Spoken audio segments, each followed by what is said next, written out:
Welcome back to my vlog. Magandang hapon mga ka-construction. Bali ito yung kadugtong ng mga in-upload ko na plumber works. Ito yung linya ng ating mga madudumong tubig. Bali itong tubo na to na tatlo. Ayan.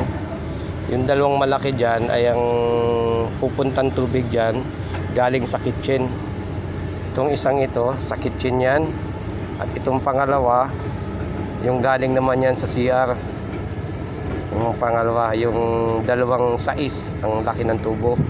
At itong 4, ito ang pupuntang tubig dyan, yung galing aircon. Ayan. Kaya lumalim na dito yung lupa. Kung napansin nyo, halos 150 yung taas ng lupa. Dito kasi ang takbo nyan. Ito yung mababang area, lugar. Nandyan yung lalagay yung pinaka manhole natin para doon ang tapon ng tubig. Nanggagaling yan doon sa gitna. Ayun, kung mapapansin nyo, ito yung pupuntahan ko. Mga naka-layout na tubo dyan, yung mga kabaon ay tuloy-tuloy yan doon sa gitna. Bali pagdating yan doon sa gitna, medyo ano yan, mataas din doon sa gitna kasi yung ano niya, nasa gitna yung umpisa ng drop niya. Galing doon sa gitna, mataas yun, pababa dito, pabalik. Kaya yung tubig, papunta doon sa kabilang dulo at papunta rito sa kabilang dulo. Side to side siya, ang takbo ng tubig. Kaya yung gitna niyan, mataas. Papunta sa dalawang perimeter ng building na to, doon nakalagay yung umpisa ng klibe ng tubig, ng tubo. Ito, para yung tubig tumakbo ng mabilis at hindi mabilaukan yung ating mga tubo. Ito rin palang isang ito nakaliot na dito na malaki. Ito, digis. Ayan. Ito rin naman ay linya ito ng tubig na galing din sa pinaka main na manhole ang takbo.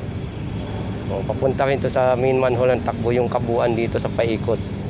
Ito yun, isang malaki na to. Kaya pala guys, kung dumaan ito sa inyong mga wall, subscribe naman nang matulungan yung aking YouTube channel na makuha ko yung 1,000 subscribers mga kabakal, mga ka-construction.